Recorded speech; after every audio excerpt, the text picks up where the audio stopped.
Wife यानी पत्नी, उसकी डेफिनेशन जरा ध्यान से सुनिए। Wonderful instrument for entertainment.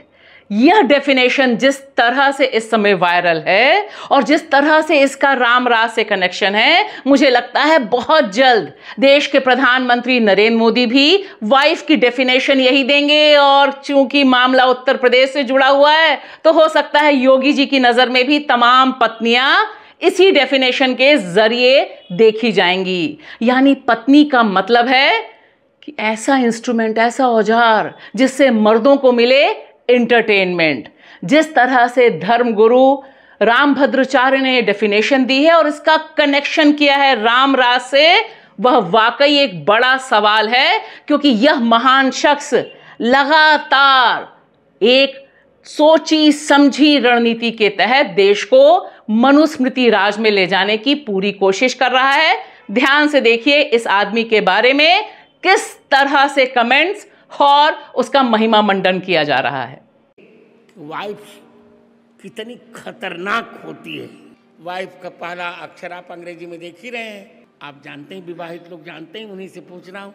विवाहित लोगों से मैं पूछ रहा हूँ, बताइए वाइफ का पहला अक्षर क्या है अंग्रेजी में? ऊंचे से बोले W। हाँ, अविवाहित लोग नहीं बोलेंगे, खत्म, झगड़ा हो जाएगा। साधु लोग नहीं। पहला अक्षर क्या है? W। अंग्रेजों ने W का अर्थ किया वंडरफुल। दूसरा अक्षर क्या है अंग्रेजी का वाइफ में? Instrument.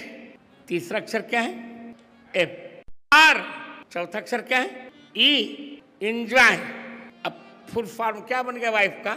Wonderful instrument for enjoy. आनंद के लिए एक आश्चर्यजनक उपकरण, खिलौना है वाइफ। और हमारी भारतीय संस्कृति की पत्नी क्या है? पत्युर्नो यज्ञ संयोगे, जो अपने पति का यज्ञ में अपने पति का साथ देती है, उसे पत्नी कहते हैं। हमारे यहाँ पत्नी हनीमून मनाने के लिए नहीं होती, हमारे यहाँ तो मून निरंतर हनी रहता है। नमस्कार दोस्तों, मैं आपकी दोस्त भाषा। आप देख रहे हैं बेबाक भाषा पे 2 टूक कार्यक्रम। एक सीधा सवाल है, 140 करोड़ के भारत में, यानी 140 करोड़ की जहां आबादी है, उसकी आधी पॉपुलेशन तो औरतों की होगी। क्या तमाम औरतें, यह जो धर्मगुरु है, हिंदू धर्मगुरु रामभद्राचार्य जी, इन्होंने जो डेफिनेशन दी है वाइफ के बारे में, क्या आप सब इस वाइफ की डेफिनेशन से सहमत हैं? और जिस तरह से हंस हंस के वाइफ को खतरनाक बताना और सीधे सीधे कहना कि पत्नी यानी वह औजार जिससे मर्द को सुख मिले, मनोरंजन हो उसका, तो अब आप देखिए आधी आबादी को किस तरह से मनुवादी सोच देखती है। इसे अब पर्दे में रखने की जरूरत नहीं है। और सिर्फ इतना ही नहीं, यह शख्स रामभद्राचार्य, जिसे ज्ञानपीठ से भी नवाजा गया है, वह सीधे सीधे कहता है कि अब रामराज आ गया है और अब दलितों और आदिवासियों को आरक्षण की बिल्कुल जरूरत नहीं है। इनके आरक्षण और इन्हें जो स्पेशल प्रोटेक्शन मिला हुआ है अत्याचार के खिलाफ, उस सब को खत्म कर देना चाहिए। तभी असली वेद वाला, पुराने जमाने वाला रामराज लागू होगा। इसे ही तो हम कहते हैं कि दरअसल जब मोदी जी अयोध्या जाकर धर्म ध्वजा फहराते हैं और बताते हैं कि अब रामराज आ गया है, थोड़ा हाथ कांपता रहता है उनका, लेकिन मकसद बिल्कुल साफ है कि अब भारत में यह शख्स जो बोलता है, उसी शख्स की जो गंदगी है, दिमाग में जिस तरह की सोच है, उसे ही इम्प्लीमेंट करना, यानी उसे ही लागू करने का दौर अब धड़ल्ले से चालू हो गया है।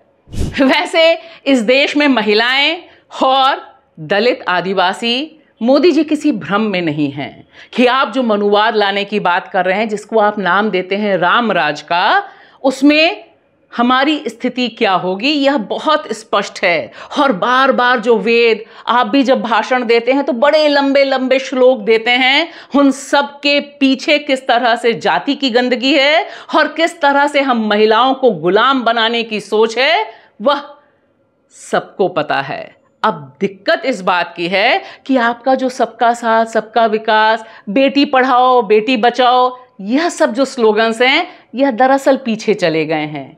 और यह शख्स जिस तरह से हम महिलाओं का अपमान करता है और हमें मनोरंजन की वस्तु बताने की धृष्टता करता है।